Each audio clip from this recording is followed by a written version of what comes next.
Quando eu termino a oração, eu saio, vejo um irmão de rua deitado ali, ele pede um trocado e já fala assim para ele, pô, mas você já vai ter dinheiro para comprar droga e cachaça? Eu acabei de pedir, É bem Deus me isso. deu a oportunidade e eu joguei fora.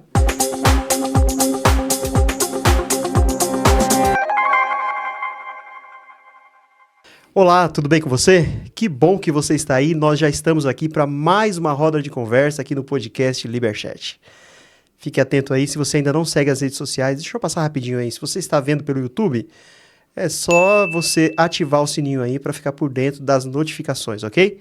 Se está ouvindo pelo Spotify, vai no YouTube também lá, se inscreva, é só digitar Liberchat Podcast no YouTube, você vai encontrar o nosso canal, vai se inscrever, ativar o sininho para você ficar por dentro de tudo que acontece aqui, tá bom? Se inscreva também no Spotify, tem o nosso Instagram que é Liberchat_, vai lá, se inscreve, porque lá também você vai acompanhar tudo que acontece aqui.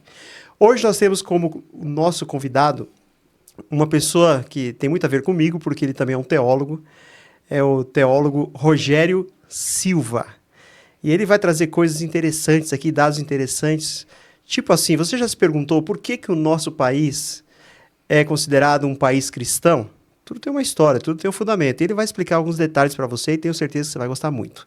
Mas antes de apresentá-lo para você e deixar que ele fale com você, compartilhe esse vídeo aí para o máximo de pessoas que você puder, tá bom? Então não esqueça, vou dar aí alguns segundos para você fazer isso. Aí tem gente que fala assim, mas é para 5, 6 pessoas? Não. Compartilhe aí, se possível, para todos os seus contatos, porque com certeza eles vão gostar de participar do nosso bate-papo, tá bom? Muito obrigado pela sua presença aqui. Já quero apresentar para vocês aí o teólogo Rogério Silva. É um prazer imenso tê-lo aqui no nosso podcast. Você está no podcast Liberchat, tá? Aí você estava me perguntando ali nos bastidores, mas como que funciona o podcast Liberchat e tal? Primeira vez que eu venho aqui e tal. Bom, Liberchat é a junção de duas palavras. Liber, de liberdade, e chat, de bate-papo. Então aqui você tem liberdade, cada convidado que vem aqui tem a liberdade de expressar suas ideias, suas opiniões, somando assim com os nossos conteúdos, que com certeza ajuda todas as pessoas que ouvem ou assistem o nosso podcast, tá bom? Então fique à vontade, seja bem-vindo aí. Eu já agradeço logo no início, porque a conversa vai ficando tão boa, aí o horário de acabar, às vezes você tem que acabar rápido e eu esqueço de agradecer, aí eu fico mal educado. Então, muito obrigado pela sua presença aqui, seja bem-vindo, fique à vontade, você está no estúdio, está na casa das pessoas aí, ou no carro, né? Eles estão acompanhando você, ouvindo o seu conteúdo. Pode falar com o pessoal aí, se apresentar, dizer de onde você é, quanto tempo que você já é formado em teologia, fique à vontade para conversar com os nossos amigos aí. Eu que agradeço, Wilson, poder estar nesse podcast, né?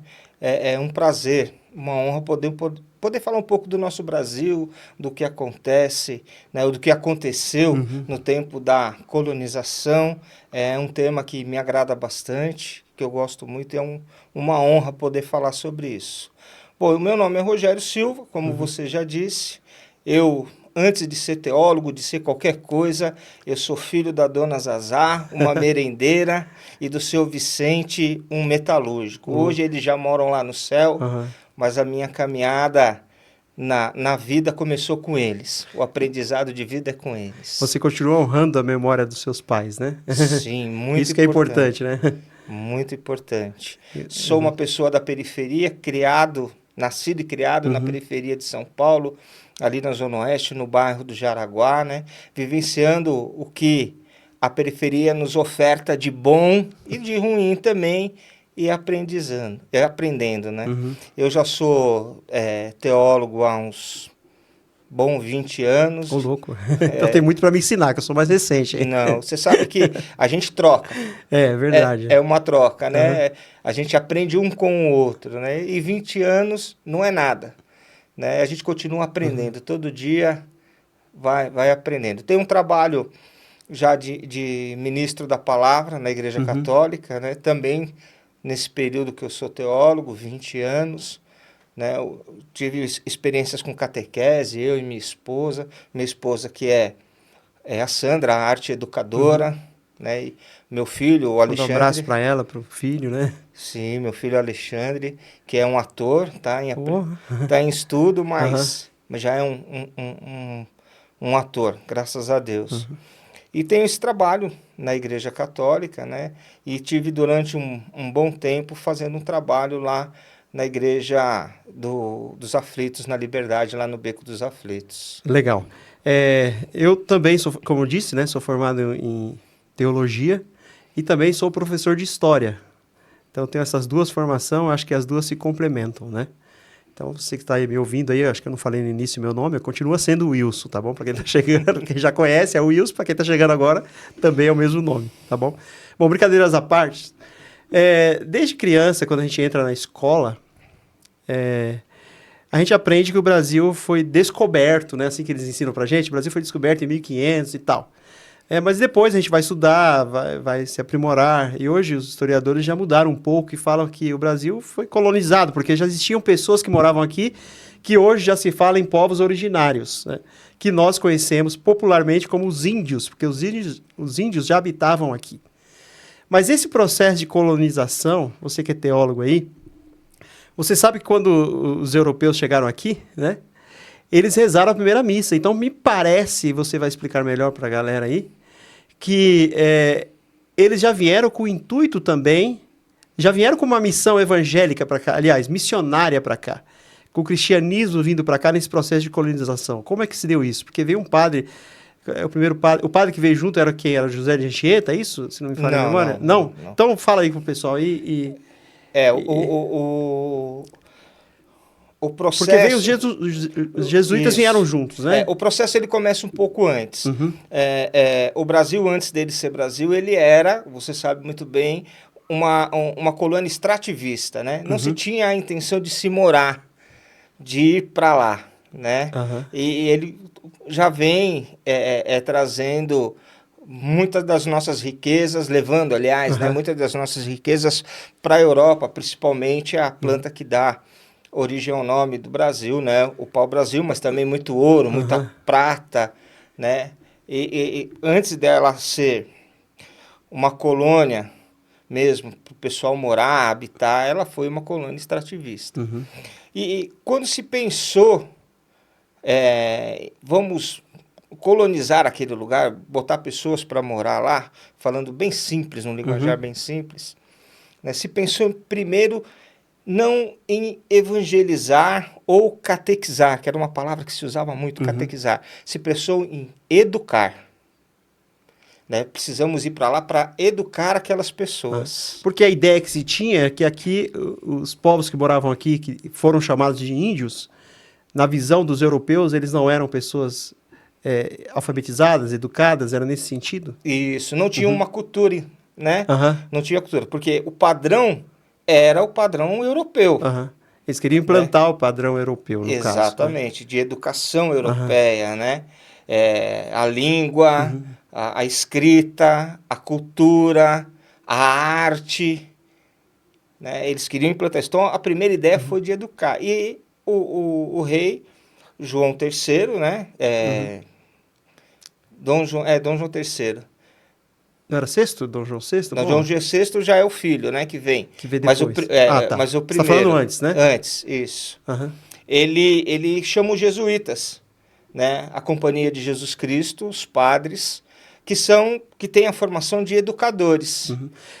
Só um adendo aí, desculpa me estar interrompendo você, mas esse chamado que ele faz é porque anteriormente já tinha as bulas papais, né? Que autorizavam as pessoas aprofundar os territórios e tal, né? Sim, há uma autorização da igreja, né? É muito interessante, até a gente vai falar um pouco da escravização, e é interessante que as bulas papais autorizam, né, a exploração das terras além. E fazem um adendo, que é o Papa Paulo III que vai fazer isso, né, um pouco antes de se chegarem aqui no Brasil, né, proibindo a escravização. Era proibido. Era proibido. Perante a igreja não se podia. Nem a indígena, nem a dos povos originários, e nem a negra. E ele é bem duro na bula papal, né? Olha, quando vocês forem para lá, se vocês escravizarem, vocês vão para o inferno, direto. Essa era a recomendação oficial da igreja. Oficial da igreja, a posição oficial da igreja. Mas parece que com o passar do tempo eles não obedeceram muito essa não obedeceram nada, né? Porque a história do Brasil conta aí o que os bandeirantes fizeram, né? Quando você pega o ponto de vista do oprimido, você vê que foi totalmente ao contrário, né? Quando você olha isso. E aí os jesuítas vêm. Chegam no Brasil 6 padres jesuítas. O mais conhecido é o que leva a gente para o litoral sul, quando a gente tem um final de semana prolongado, que é o padre Manuel da Nóbrega. O Manuel da Nóbrega. O padre Manuel da Nóbrega. Ele é o mais conhecido. Depois vem Antônio Vieira, vem José de Anchieta, né? E que vão fazendo um trabalho. Mas esse já vem um pouco depois da chegada em 1500. Entendi. E aí quando eles chegam aqui no Brasil, é ele que reza então a primeira missa. Eu não me lembro de cabeça qual que é o primeiro padre que reza. Mas ele está no grupo ali que reza a missa ali, né? É interessante que a gente entender por que vem os jesuítas. Por causa da educação? Sim, por causa da educação. Mas também que as expedições marítimas eram caríssimas. E o governo português e o espanhol, que eram os grandes líderes, né, concorriam, quem explorava mais, não tinham condições financeiras para fazer. Quem tinha essa condição? A igreja. Eu entendi. Então eles bancavam também essas expedições, né? Exatamente, eles bancavam as expedições. Né? Por isso que a igreja vem junto, né, em 1500, né, para fazer a questão da educação e também porque ela financiava isso. Então está esclarecido aí. Então esse era um dos motivos por que os jesuítas vieram para cá junto com os portugueses, no caso, os europeus. Sim. Interessante, né? Mas aí quando eles chegaram aqui, e aí a gente vai aprofundar um pouco mais na teologia, vamos chamar de índios, né? Os povos originários aqui, o pessoal já entendeu que eles chamaram de índios. Eles tinham uma outra cultura. Não é que eles não tinham uma outra cultura, eles tinham uma outra religião. E essa religião que eles tinham, parece-me que não foi muito respeitada. Ou foi? O que você me diz sobre isso? Não foi nada respeitado, né? Na verdade, os europeus, quando eles chegam aqui, e isso a gente vai colocar na América toda, na América Latina toda, né? E até um pouco da América Central também, eles encontram o avesso do que eles pensavam, né? Um povo que tinha uma cultura, tinha uma religião e tinha também uma expertise nas coisas da terra, no cuidado e tecnologia. E já viviam de formas independentes aqui, né? Sim. Eles eram independentes, não precisava dos europeus virem para cá para eles continuarem sobrevivendo, né? Sim, a cultura, principalmente aqui na América Latina, os povos ali da Pan-Amazônia, né, que reúne todas as fronteiras ali, né, eles trabalhavam e cultivavam para o seu sustento. Eles não tinham a questão, vamos colocar no palavreado de hoje, eles não tinham a questão do capitalismo, da obtenção do lucro, né? Do lucro, né? Para acumular, para vender e tal, para crescer. Não, Isso não quer dizer que eles não tinham já feito tecnologias de plantação, porque eles conheciam, sabiam qual era o momento certo de plantar, aonde tinha água, como encontrar a água. Então, a cultura europeia, quando chega aqui, se depara com um povo que já estava muitas vezes à frente deles. E é interessante, e o povo que estava à frente dele, que morava aqui, que eles chamaram de índios, os recepcionaram muito bem, porque eles não tinham esse conhecimento da terra, como funcionava o novo país, que depois foi chamado de Brasil, né? Que é a terra de Santa Cruz Cabrália, depois foi mudado para Brasil. Eles acolheram. Sim, os índios acolheram os europeus quando chegaram aqui. Sim, eles acolheram até um determinado ponto, né? Por que a escravização do indígena não dá muito certo, né? Por conta de que quando eles viram que a coisa não era amistosa do outro lado, também não era recíproca, né? Eles se revoltaram. Tanto que no Rio de Janeiro, você tem ali a extinção dos goitacazes, né? Foi uma guerra muito grande, muito brava, eles lutaram e acabaram sendo extintos. Interessante isso aí, né? Quando eles perceberam, eles se tornaram mais arredio e tinham um diferencial, né, que a gente não presta atenção para ter. Porque o Bandeirantes, quando chegou aqui, ele saiu desbravando tudo. Só que ele não conhecia, ele não sabia o que era a mata, qual era o caminho, aonde tinha os perigos ou não. É aí que eu queria chegar, né? Ele não sabia. Ele não sabia. O morador aqui, o povo originário, sabia. Sabia, Então conhecia. era mais difícil de enfrentar, né? O Aham. escravizado negro africano, ele também não conhecia. Então, ele quando adentrava a mata, ele se perdia, né? E o indígena, quando ele entrava a mata, Era a terra dele, era né? a É terra a casa dele, dele, a né? casa dele. Conhece todos os caminhos. Então começa a ter uma resistência ali, né? Uhum. Entre o europeu e o indígena escravizado. Isso não quer dizer, por exemplo, que alguns não foram. Foram, inclusive a igreja teve, né? Mas, dado a dificuldade, fizeram, vamos falar assim, ó, o intercâmbio, mudaram de direção e pegaram os africanos, né? Entendi. Bom, você falou que eles já tinham a sua própria religião. E veio agora... E não era o cristianismo. Não era o cristianismo, né? Não. Era uma religião voltada para a natureza, principalmente para o sol e para a lua. Por isso existem vários mitos do sol e da lua, né? Eram os deuses que eles adoravam, né? Sim. Era a religião que eles praticavam. Sim. Aí veio a implementação do cristianismo. Eu quero aprofundar um pouquinho sobre isso aí. Nesse método de evangelização, ao implantar o cristianismo com a vinda dos europeus para cá, como que se dá esse processo? É de maneira amistosa ou a religião é dada assim de goela abaixo para os índios? Como é que se deu esse processo? Você tem uma noção como que se deu isso aí? A gente tem duas fases do cristianismo na escravização. Uma é a indígena e a outra é a africana. A indígena, ela é bruta, dura, né? Mas ela é mais amena, né? Então, você com a chegada principalmente do padre José de Anchieta, existe uma preocupação em aprender a língua do indígena para poder falar a palavra de Deus. Mas, para poder passar a palavra de Deus, né? Mas você tem a questão cultural, né? Era muito latente naquela época, na religiosidade católica daquela época, a questão do maniqueísmo, né? O Deus e o diabo, né? Um de cada lado. Então, tudo que era que o europeu conhecia de correto, de certo, era de Deus. Era de Deus. Aquilo que lhe era diferente era do diabo.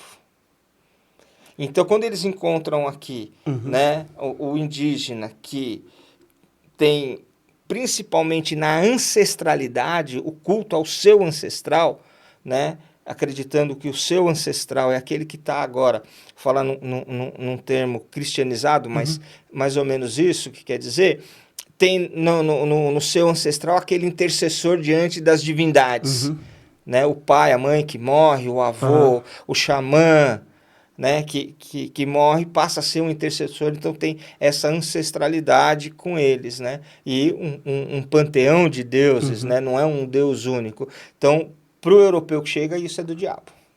Então, já de cara, já identifica isso como sendo do diabo, e ele é o de Deus que está chegando aqui para trazer luz, no caso, né, para as pessoas que moravam aqui. Eles são a iluminação, né, vão lá, eduquem e catequizem, né? Esse catequizar não é uma conversão. A conversão é vencer juntos, vencer com, né? O catequizar não, é colocar de goela abaixo. Mas mesmo assim se tem uma preocupação em viver a cultura indígena, a trabalhar nas aldeias, entender o funcionamento da aldeia, né? Mas para aos poucos ir implementando o cristianismo. Exatamente. Né? Hoje em dia se usa muito a tecnologia para processo de evangelização, várias denominações usam muito, tem internet, tem o Instagram, o YouTube, as mega churches por aí que o pessoal utiliza os meios de comunicação para evangelização. Você citou uma coisa aí que é muito interessante e eu não sei se você vai conseguir passar para o pessoal aí como que às vezes, você usou uma expressão que eles enfiavam a religião goela abaixo, Sim, ou seja, era força. sim. Como é que era exercida essa força? Tipo, eles pegavam as pessoas, se reuniam no local, tinha os soldados que faziam isso e vão aprender isso aqui e Não, tal? Ou era meio que... a força que a gente fala, ou a violência a gente fala, é justamente a quebra da cultura, Ah, né? quebra, é mais Não, cultural do que física, no exatamente, caso. Ah, exatamente, né? entendi. É a quebra cultural, né? É você Não é, respeitar ali não aquele... respeitar. Você chegar num lugar e enxergar aquelas pessoas como uma folha em branco. Então, eu vou ensinar, eu vou educar. Veio a física também? Veio, Uhum, né? Veio a física também. Ah, não aprendeu, vai pro tronco, uhum, não respeitou, vai apanhar, vai ficar de castigo. A questão da palmatória, de joelho no milho, que já vem daquela época, tem. Mas a maior violência, no meu ver, no meu uhum. entender, é a quebra cultural. É porque não respeitou a cultura, né? Não respeitou a cultura. Exatamente. E você vê que até hoje, se você olhar alguns indígenas ou alguns povos originários que Aham, são urbanizados, né, eles têm muito da cultura europeia, né? Se vestem, não andam mais seminus, têm a vergonha do aham, corpo, porque para o europeu o corpo nu era uma vergonha. Sim, oficialmente, aham. moralmente, né? Por trás a gente sabe que É. era uma sem vergonhice desvairada. Mas eles aprendem isso, né? Eles não Uhum, têm mais a liberdade que eles tinham, que era natural para eles, a questão cultural aham. para Que eles, pra né? eles era uma simplicidade, era algo natural, né? Tipo assim, eles não viam maldade, né? O nu não era escândalo, Não era escândalo. né? E também não era uma perversidade, né? O nu era, Era o era natural, o né? natural. Era o comum. Só que o Exatamente. europeu já vem com outra visão, né? Que o nu já era O europeu vem com a questão da moralista ali, né? moralista, da castidade. Já vem com preconceito já, né? Assim, tipo, Exatamente. é terrível, né? E os povos originários, no caso os índios, sofreram muito Sim, com essa quebra cultural deles, né? exatamente. Você tinha, e tem até hoje, se você for analisar, que eu não tenho os dados aqui, mas existe um índice muito grande de, de índios que se matam, Eu não sabia que tinha esse índice de é, suicídio de dos índios. suicídio indígena, porque não se adequa à cultura, principalmente quando você traz para a cultura urbana. Uhum. Por isso que quando o indígena ele precisa de um tratamento médico, não pode chamar o SAMU e mandar o SAMU lá, né? Tem Aham. que ser o CESAI que vai, né? Que vai junto com o xamã, Que né? segue todo Para aquele ritual todo aquele cultural, para né? trazer a pessoa para um hospital das Aham. clínicas, Para um né? tratamento mais especializado, Para um né? tratamento mais especializado, porque choca. E naquela época também era. Aham. Até porque eles têm os remédios naturais que eles utilizam para curar Sim, as doenças, né? sim.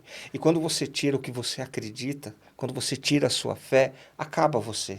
É uma das A- maiores afrontas que alguém pode fazer com outra pessoa, eu acho. sim, é É uma tirar a falta de fé. respeito terrível, né? Sim, Mas aí, pensando no campo teológico, quando você vai para os evangelhos, você vê que ali é apresentado um Deus amoroso, um Deus que ama a todos, que não é sim, preconceituoso e um Deus que respeita as culturas, certo? certo.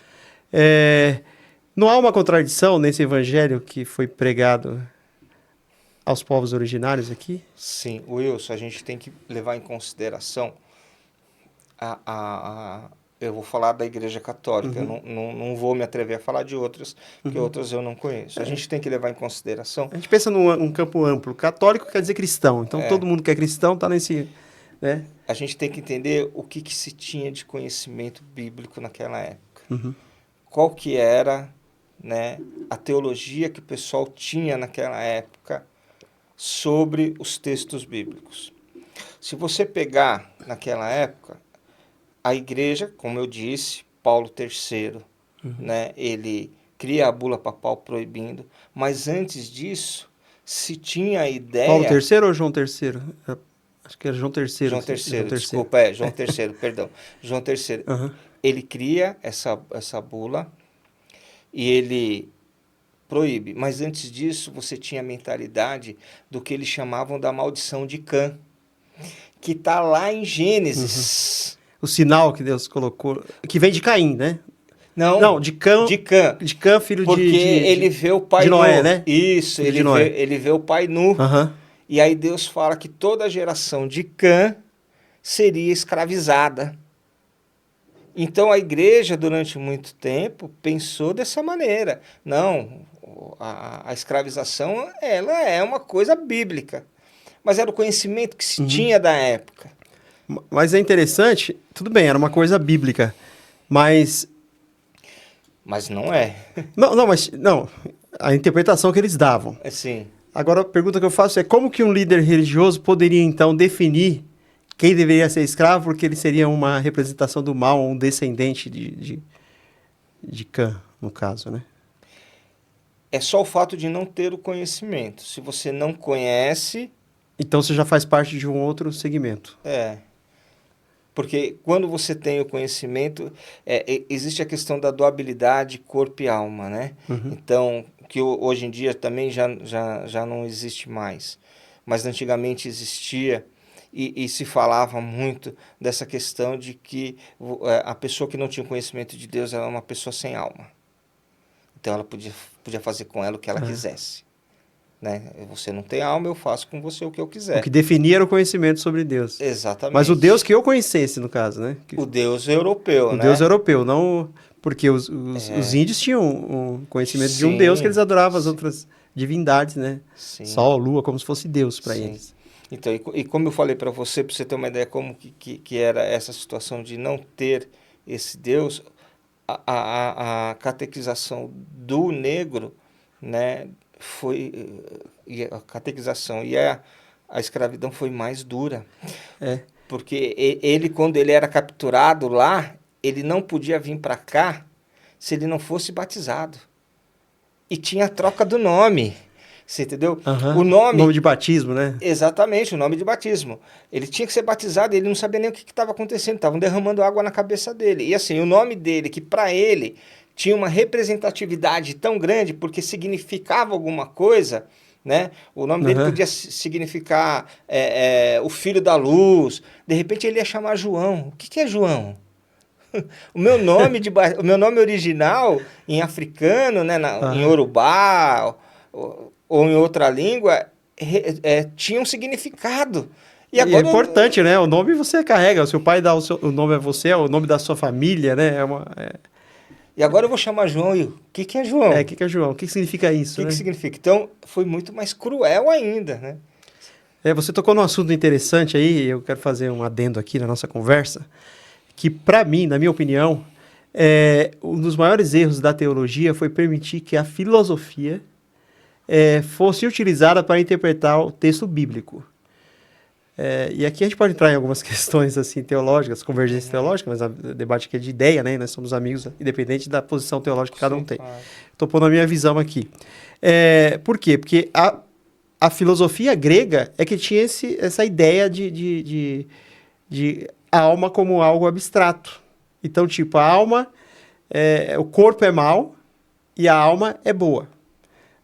Então, como que o corpo mau vai entrar em contato com o ser espiritual que é o divino? Somente através da alma. Então, o corpo é a prisão da alma. Como se dá essa libertação dessa prisão? Né, da alma se libertar do corpo? Quando a pessoa morre. E isso justifica, está dizendo aí, o processo de escravização. Porque quando se declara que uma pessoa que não é cristianizada, ela não tem alma porque não conhece Deus, então, para ela conhecer Deus, eu posso até impor a força. Que, teoricamente, nessa interpretação, eu estou fazendo até um bem para a pessoa. Então, eu mato a pessoa, então justificava as torturas e mortes. Eu mato a pessoa para que ela se liberte, que a alma se liberte do corpo e ela tem contato, então, com o mundo imaterial, que é Deus. Então, na minha opinião, foi um erro a teologia permitir que o texto bíblico fosse interpretado. Entendeu? Porque, Eu penso assim, Wilson. porque no judaísmo o céu é visto como algo real, concreto. Sim. Né? No grego, na filosofia grega, né? O céu como um das ideias. Sim, Entendeu? eu não sou professor de filosofia, Uhum.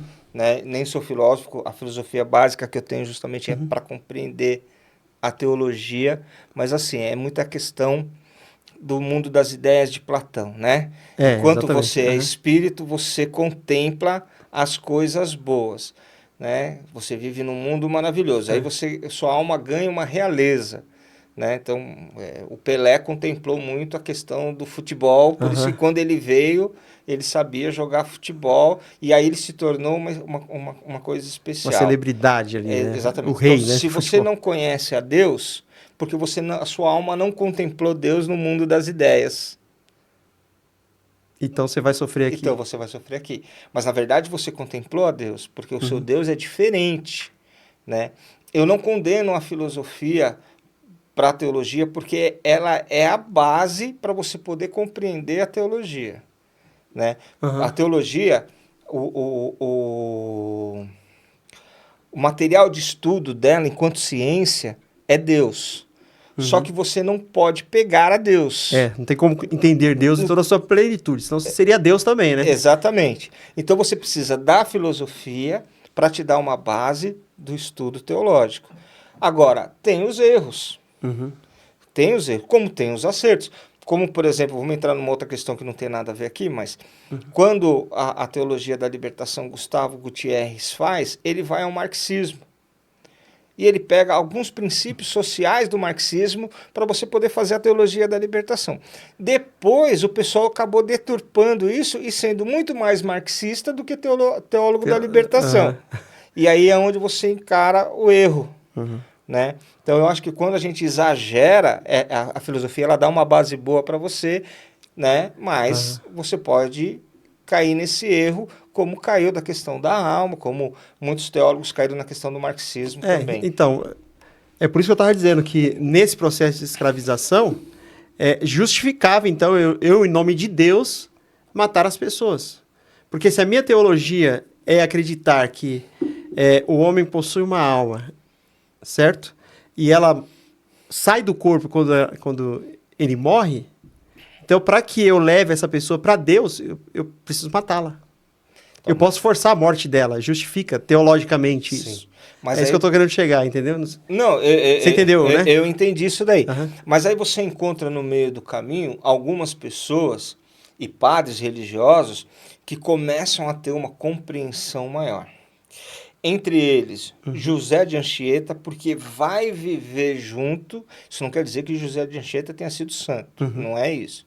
Ele é santo da igreja, é reconhecido, mas não quer dizer que ele não tenha pisado na bola. Ser humano Tá? sempre erra, né? Mas ele começa a entender a cultura, ele aprende a língua, ele Ele, traduz a Bíblia para a língua, ele já né? veio mais É, humanizado nesse caso, é mais empático, né? Acho que ele a vai palavra mais correta seria essa. Ele é mais empático com os. isso, ele vai seguir o que Paulo faz no panteão grego, quando vai falar de Deus, né? Aham. Quem é esse Deus aqui? Ah, esse O aqui é Deus o Deus desconhecido. desconhecido. Aham. Então, é desse Deus que eu estou falando, Aham. né? Ele Ó, pega um ponto comum para dar introdução ao. exatamente. E na área da resistência, da luta, você tem Antônio Vieira. Os textos do padre Antônio Vieira, Uhum. na questão da escravização, principalmente indígena, são lindos. Ele fala, num domingo de Páscoa, ao rei da Espanha, Uhum. porque ele já tinha saído do Brasil, coisas que seriam processo de decapitação dele, em favor do indígena. Né, falando, olha, para você ter essa coroa, mais ou menos assim, a grosso modo, Aham. para você ter essa coroa de ouro que você tem na cabeça, morreram 100, 200 indígenas. Isso é culpa sua. O sangue desses indígenas está na tua mão. Então você Ele tem essa começa. coragem, ele é quase um reformador, né? Da igreja. Exatamente. Você tem essa situação e eu recomendo para todo mundo. Leiam os textos do Padre Antônio Vieira. Ali na biblioteca, no pátio do colégio, Uhum. tem os originais embaixo, que você pode não ver eles porque são originais, você não pode tocar, mas tem os arquivos que você pode. E você encontra nas livrarias os textos dele. Leiam, são textos que servem para o dia de hoje. Né? Então você começa... São bem contemporâneos ainda, né? Bem contemporâneos. Então você começa a ter uma mudança, né? Uma mudança de pensamento, de mentalidade, né? Mas são pontuais, são poucos. Não é o normal, né? Não. Não é o normal. Não, mas é interessante ver que existe uma igreja que proíbe, mas não cumpre o que proíbe, né? Pelo contrário, mas existe dentro dessa igreja que não cumpre aquilo que prega, pessoas que resistem, que lutam um pelos outros. Tá. Vamos mudar um pouquinho aqui para a questão dos povos de origem africana, do continente africano que vieram para cá e que também trouxeram consigo a sua religião. Aí você acabou de citar que eles tinham que ser batizados antes de chegarem aqui, eram trocados o nome. E já falamos aqui sobre a maior tortura é você tirar a religião, a fé de uma pessoa, aquilo que ela acredita, né? E os negros que foram escravizados aqui no Brasil também foram evangelizados, né? Mas eles, parece-me que em determinado momento, eles continuavam tentando praticar a sua religião. Como é que funcionava isso? Mesmo sendo batizados, eles não eram assim totalmente convertidos? Não, era muito difícil, né? Porque o batismo é só um rito, né? É, só o rito e todo aquele sofrimento que eles passavam, que também se justificava o sofrimento, né? Como uma coisa de Deus, né? Se você está passando isso... É né? castigo de Deus, né? É o castigo de Deus para você, né? Então, os que atravessam o mar da África para o Brasil, eles já são pessoas de resistência, porque muitos morrem no caminho, muitos se jogam do navio, né? Muitos enlouquecem, e quando chegam aqui, mantêm essa resistência também na religião, na sua religião, e muito por conta de mulheres. A gente tem na Bahia um terreiro que ele é de 1830, se chama Casa Branca. A Casa Branca está para o candomblé, a mesma coisa que o Vaticano está para a Igreja Católica. Nossa, não sabia disso. Ele começa num lugar, ele começa ao lado da Igreja da Barroquinha, lá em Salvador, depois ele, em 1860 ou 1870, ele muda, né? Mas são 3 mulheres negras que mantêm a religiosidade africana viva. Entendi, porque os homens abriram... Elas conseguiam esconder isso? Por isso que as mulheres são as herdeiras da religião, as mantenedoras? Não, porque o homem é mais prático, né? Mais prático não. Não consegue disfarçar, talvez. É mais fraco o homem, né? Eu tô apanhando, cadê o Deus? Entendi. Né? Cadê a mulher mais resistente, né? Cadê o Deus do branco e o meu Deus? Por onde ele está se eu tô aqui apanhando, passando fome, trabalhando? A mulher não. A mulher, ela é perseverante, né? Entendi. E ela mantém a fé. E ela também, quando os filhos que já nascem aqui no Brasil, e muitos deles filhos do chefe da Casa Grande, né? Do dono, do coronel da Casa Grande, ela faz a questão de ensinar e de iniciar. Muito escondido, porque é crime. No Brasil, durante muito tempo, né, você ter outra religião era crime. A gente fala das religiões de matriz africana, mas também tem os muçulmanos que vieram para cá. Bem lembrado, né?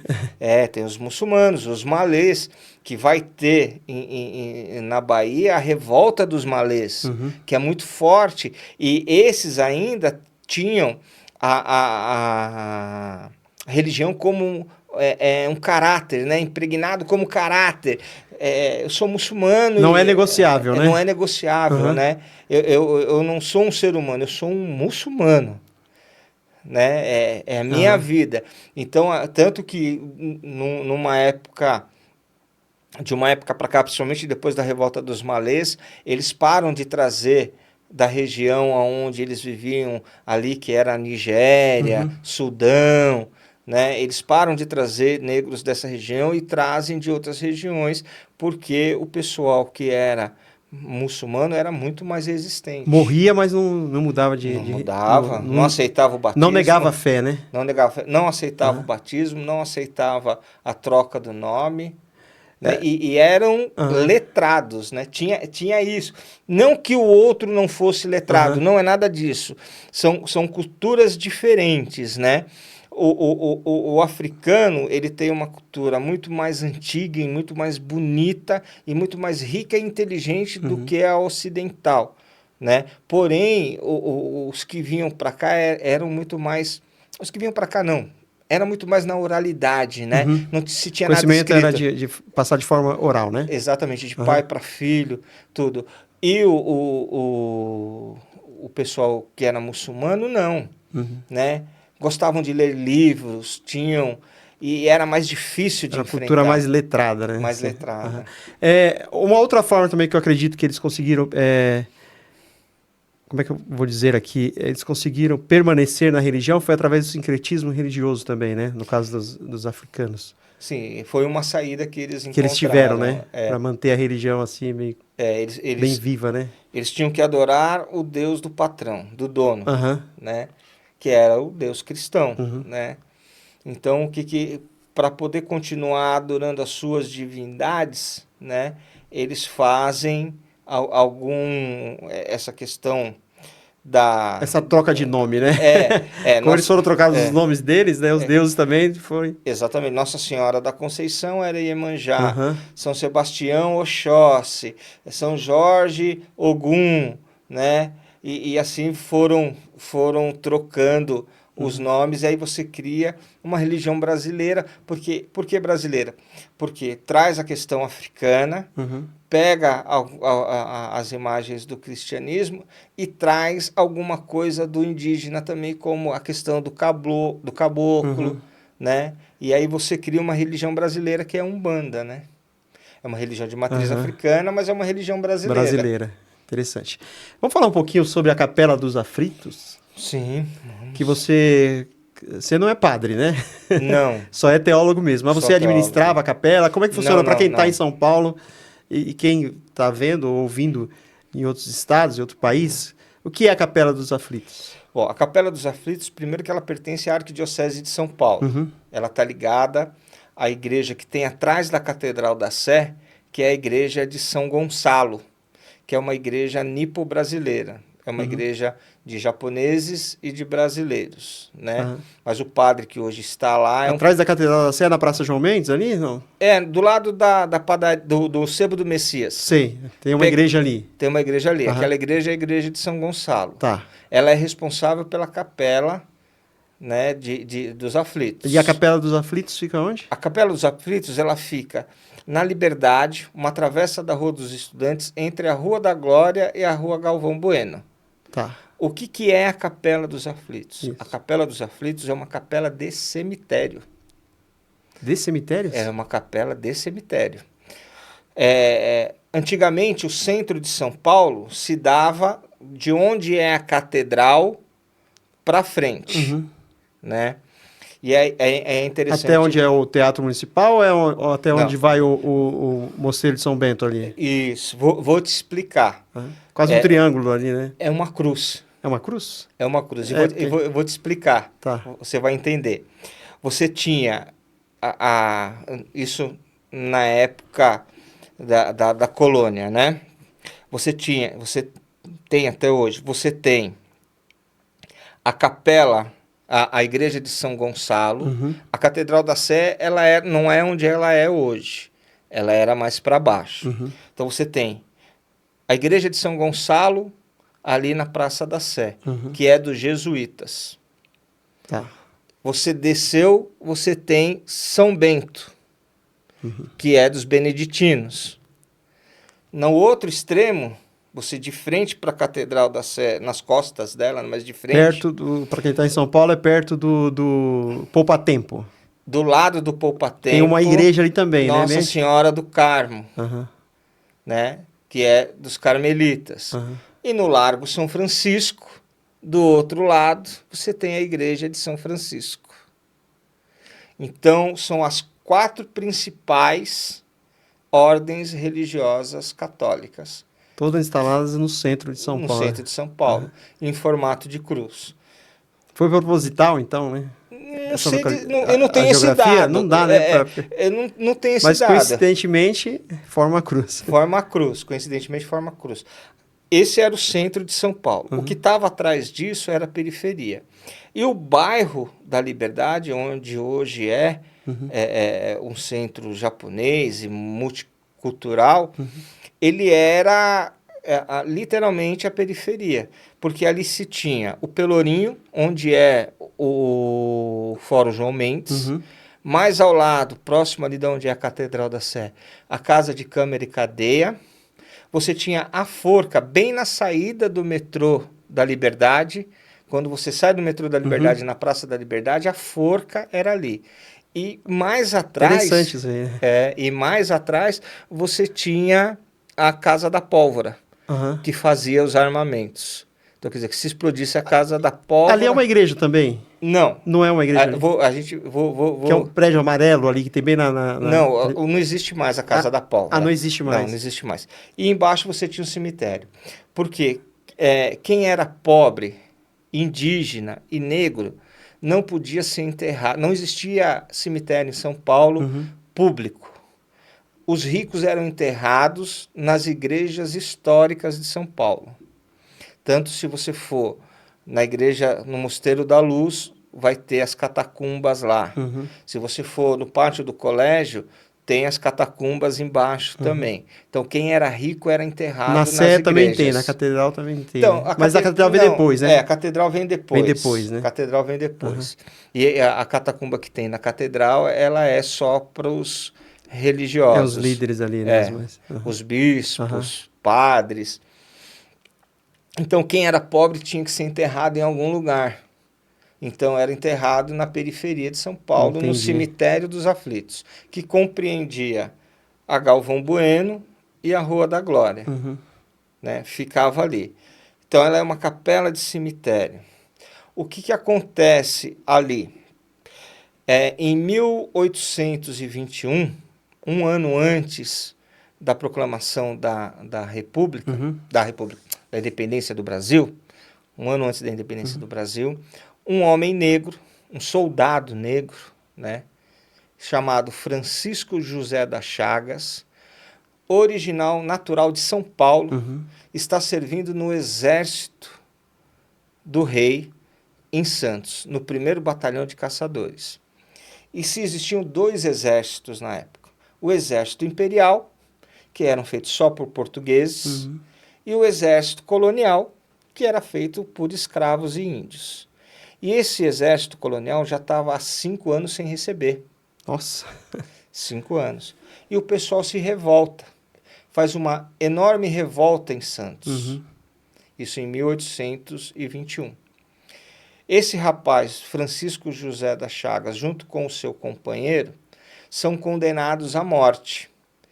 E a lei, porque a pena capital era permitida no Brasil, a lei, ela dizia que você tinha que ser enforcado na sua cidade de origem. Então... E ele sendo de São Paulo, ele veio para São Paulo. Qual era o caminho de Santos para cá? O caminho de Santos vindo ali pela Serra Antiga, passando pelo Ipiranga, onde tem o Grito, um ano depois, entrando no bairro ali da Aclimação, onde tem aquele quartel abandonado, seguindo sentido... Pelo Cambuci? Não. Sentido Penha. A Penha. Penha, e aí pegando ali o caminho para onde hoje é a Dutra, né? Então você tem, estrategicamente, uma igreja, que é o contrário da Igreja do Carmo, que é na mesma rua, que é aquela do lado do Poupatempo, só que na outra ponta, que é a igreja da Boa Morte. Por que Boa Morte? Porque todos os condenados passavam uma noite ali para fazer os seus desejos. Nossa! E ele é trazido, passa uma noite na Boa Morte, no final da Rua do Carmo, e vai para a Capela dos Aflitos, onde ele passa a noite para ser enforcado. E aí ele sobe para ser enforcado, a primeira tentativa a corda rompe. E se existia a confraria, né? A clemência, quando a clemência. e se pedia liberdade. Liberdade. O povo assistia esses enforcamentos? Assistia, isso está narrado, Aham. esse do Chaguinhas, nos Aflitos, está narrado no livro do senador Feijó. Do senador Feijó. Uhum. Ele narra tudo isso. Colocam a corda a segunda vez, ela arrebenta. O pessoal começa a gritar Nossa. liberdade. Colocam a corda a terceira vez, ela arrebenta novamente. Nossa. Começam a gritar Liberdade. liberdade. Só que como ele era um condenado do Império Brasileiro, né, o português, aliás, e o Carrasco mata ele a paulada. A paulada. Isso. E aí ele volta para ser enterrado no cemitério dos Aflitos. E aí se começa a devoção às Santas Almas e ao Chaguinhas, que é o Francisco entendi. José das Chagas. E aí você vai entender como a igreja ela acaba com muita coisa também. Se faz um altar onde tem essa igreja que você falou ali na Liberdade, que é a igreja Santa Cruz dos Enforcados. E por que começa a devoção aos Chaguinhas? Porque as velas são acendidas, porque se entende assim, todo aquele que é um mártir no cristianismo, todo aquele que é um mártir, se faz um altar onde ele morreu. Então fizeram um altar para ele ali e acenderam as velas. É por isso que ali sempre tem E sempre tem a vela. Tem as velas acesas ali. O pessoal vai lá e acende velas. Isso. Aí fizeram a igreja e fizeram o velário lá. As velas do Chaguinha não se consumiam. Continuavam acesas, não apagavam. E se começa toda uma devoção. Se constrói a igreja, tudo mais. Como ele foi enterrado na igreja de baixo, que é a Capela dos Aflitos, as velas começaram a ser acendidas lá, pelas mulheres que tinham a devoção nas Santas Almas. E aí essa igreja ela passa por uma série de mudanças. Inclusive em 1991 ela pega fogo, né, queima muita coisa histórica, ela é saqueada, levam muitas coisas que eram dela, né? E aí em 2018 se cria um grupo que se chama União dos Amigos da Capela dos Aflitos, a UNANCA, e para cuidar do restauro. E aí se tem uma preocupação em trabalhar a questão da fé no Chaguinhas. E aí se cria a Irmandade do Glorioso Chaguinhas, aonde eu entro para ser o teólogo responsável. Então você faz parte da Irmandade ali, né? Eu já não... Você continua lá ainda, não? Não, eu já não faço mais parte, né? Porque aí a coisa vai crescendo, a gente dá lugar para outras pessoas e acaba indo fazer outras coisas, né? Mas a gente fez um trabalho muito bom lá, a gente fez 3 missas enculturadas com ritos africanos, né? Missas católicas, porém com vestimentas, músicas. Personalizada com a cultura africana. Com a cultura africana. E fez 3 vezes também o diálogo interreligioso. Porque a gente entende que a Capela dos Aflitos é um espaço democrático. Ela formalmente pertence à Igreja Católica, mas ela, na fé, ela é de todo mundo. Ela é do espírita, ela é do candomblecista, é do umbandista, ela é do evangélico. É uma casa de oração para todos os povos, né? Para todos os povos. Essa é a ideia original, quando foi construído o Templo de Salomão, lembra que na consagração do templo está lá, né? Isso. Que essa será uma casa de oração para todos os povos, né? Com Israel, todos os povos poderiam ali adorar o Deus. Nessa capela, no diálogo interreligioso, eu vi uma coisa muito linda, a pastora Eliade, que é da metodista, né? Ela tirar os sapatos e falar, aqui é Campo Santo, aqui eu não posso pisar de sapato. Né? O respeito, né? Independente da religião, foi muito bonito mesmo. Meu amigo, nós estamos já quase encerrando a nossa conversa aqui, e eu tenho certeza que você que está ouvindo o nosso bate-papo, está participando, está compartilhando esse vídeo para os seus amigos aí, ou está vendo pelo YouTube, já chegou à conclusão por que o nosso país Brasil, é um país considerado um país cristão. Mas ao mesmo tempo que ele é um país cristão, e os evangelhos hoje, né, o conhecimento é progressivo, e hoje nós já temos um conhecimento melhor das escrituras, né, e nós entendemos que Deus é um Deus de amor. E o nosso país, sendo um país cristão, eu queria que você encerrasse a sua fala, fizesse um comentário sobre isso. deveria ser um país acolhedor, né? Que não tivesse o que tem ainda hoje, como você citou agora há pouco o exemplo da Capela dos Aflitos, que é uma casa de oração para todos os povos, mas ainda hoje há um certo preconceito religioso, bastante no nosso país Brasil. Por pessoas que são chamadas cristãs também, né? Que tem o protestantismo, mas adoram a Deus, acreditam em Deus, são também cristãos, como o catolicismo também. Que mensagem você diria para as pessoas que ainda têm esse preconceito religioso? O que você diria, falando no coração dessas pessoas, porque a gente falou aqui na nossa conversa que a maior afronta é você não respeitar a religião do outro, né? Maltratar as pessoas e tal. E deveria ser diferente aqui no país, né? No nosso país Brasil aqui. Olha, Wilson, eu acredito muito numa igreja viva, né? Numa igreja no meio do povo, que trabalha, que luta. Sem isso não tem igreja, não tem cristianismo, não tem nada. Quando nos evangelhos a gente ouve que quando Jesus sobe aos céus, ele fala: eu deixo para vocês o meu Paráclito, o meu advogado. Que é o Espírito Santo, que é o né? Espírito Santo. Substituto dele, né? Como é que você pega um sopro da força do Espírito Santo e coloca dentro de uma caixa? Padroniza isso. Ele sopra onde ele quer. Ele vai aonde ele quer. E ninguém segura.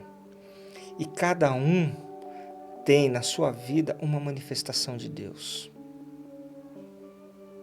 Você encontrou a Deus através do Espírito Santo, mas não foi por um acaso. Ele quis se manifestar a você. Ele pode ter se manifestado na cruz, na Bíblia, no meio da mata, na ancestralidade, pelas águas. Você não coloca isso numa caixinha. É uma besteira muito grande.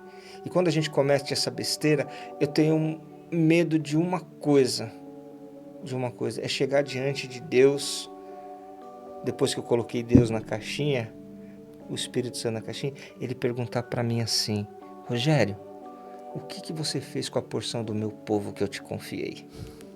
Pesada. O maior medo, eu não tenho medo de ir para o inferno por outras coisas, mas eu tenho medo dessa pergunta dele. O que você fez com a porção do povo que eu te dei? Isso é claro, Wilson. Domingo passado, nós da Igreja Católica trabalhamos o Evangelho de João. E a parte que fala: amai-vos uns aos outros como eu vos amei. Todo mundo, quando lê esse texto, pega essa parte. Mas a parte final do texto, versículo 35, ele fala uma coisa que é para a gente prestar muita atenção. Vós sereis reconhecidos pelo amor que tiveres com os outros.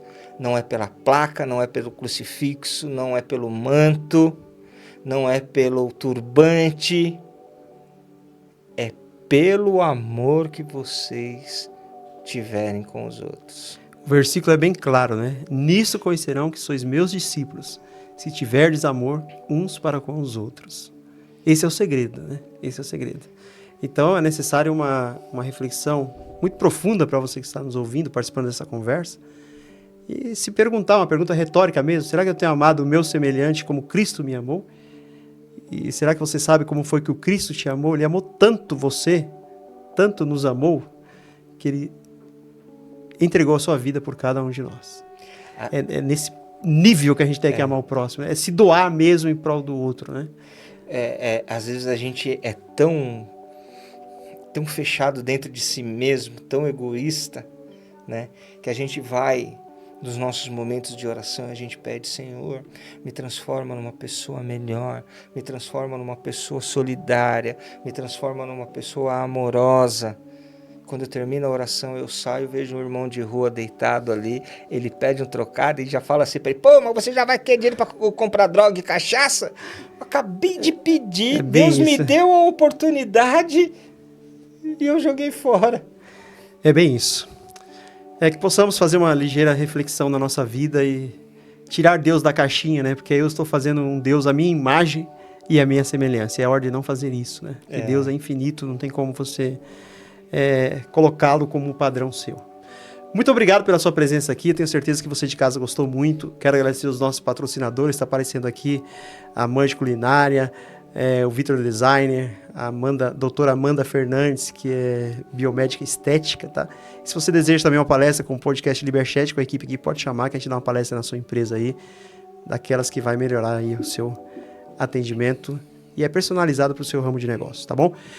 Você não tem muitas redes sociais, né? O Rogério Silva não tem, ele tem um Instagram, mas ele não movimenta muito. Se quiser passar o Instagram, quer passar, não quer passar, fique à vontade, tá? Não. Não, né? Não. Mas, para as pessoas entrarem em contato com você quer deixar telefone, se quiserem te chamar para uma palestra, então deixa seu número de telefone pro pessoal aí, por favor. Se o pessoal quiser me encontrar, pode me ligar, o telefone é o 011 tá aparecendo aí na tela. 9255 4853. 11 99255 4853. Eu sou um pouco avesso às redes sociais, eu não sou tecnológico, eu sou analógico. Mas é um homem de bom coração, um grande teólogo. Obrigado por ter compartilhado parte do seu tempo e do seu conteúdo aqui conosco. Tenho certeza que foi muito proveitosa a nossa conversa. Deus abençoe você e a sua família. Amém. Gente, muito obrigado pela sua presença. Siga-nos nas redes sociais aí, tá bom? Um grande abraço para vocês. Tchau, tchau.